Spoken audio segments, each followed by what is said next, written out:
Face review করা কি এত সোজা? আমার কাছে তো মনে হয় না। যখন ক্যামেরার সামনে বসছি কি যে পরিমাণে আনইজি লাগতেছিল কি আর বলবো। আসসালামু আলাইকুম, সবাই কেমন আছেন? আশা করি ভালো আছেন। আমি আল্লাহর রহমতে অনেকটা বেশি ভালো আছি। তো ভিডিওটা কিন্তু দুপুর থেকে আমি শুরু করে দিলাম। আর ভিডিওর ভয়েস দিতে এসে কতবার যে আমি থেমে গেছি কি আর বলবো। যতবারই আমার দিকে আমি তাকাই কেমন যেন আনইজি লাগতেছিল। আর আমি যখন ভিডিওটা করতেছিলাম তখন ভাবতেছিলাম কত দূরত্ব সেকেন্ডটা যাবে, তারপর ভিডিওটা আমি অফ করে দেব।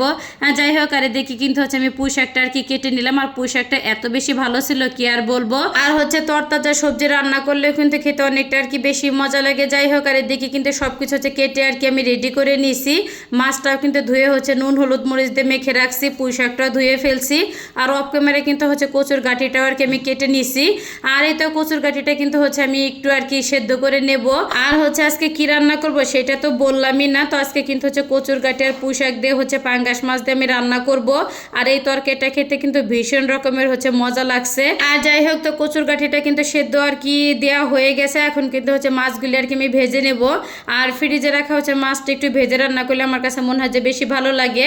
আর তরতাজা মাছ যেদিন আনা হয় ওদিন আমি না ভেজে রান্না করার চেষ্টা করি। আমার কাছে মনে হয় যে না ভেজে রান্না করলে খেতে ওই দিন ভালো লাগে। আর এতে দিকে কিন্তু তেলটা গরম হয়ে আসলে কিছুটা জিরা ফোড়ন দিয়ে নিলাম। আর পেঁয়াজ কুচিটা আমি দিয়ে দিলাম।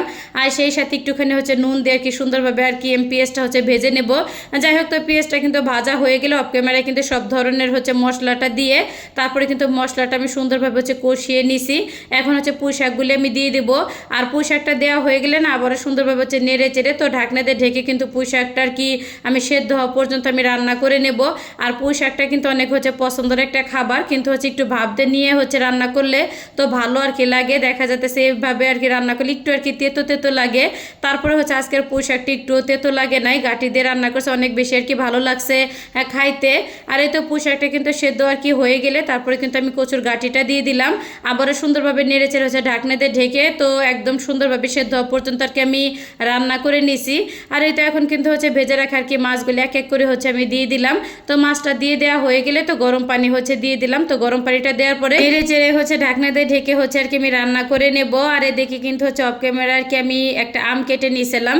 তো রূপালি আম ছিল এটা। আর এই আমটা আধা পাকা ছিল, একটু টক আর মিষ্টি। আর অনেকটা পরিমাণে আমার টক খাইতে মন চাইতেছিল। যাই হোক, সাথে কিন্তু একটু লবণ মরিচটা মেখে নিছি।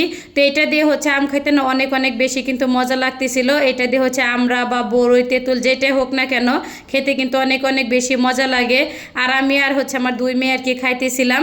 আমটা এত বেশি মজা লাগতেছিল। এখন তো ভয়েস দিতে এসে আবারও কেন যেন মুখে পানি চলে আসছে।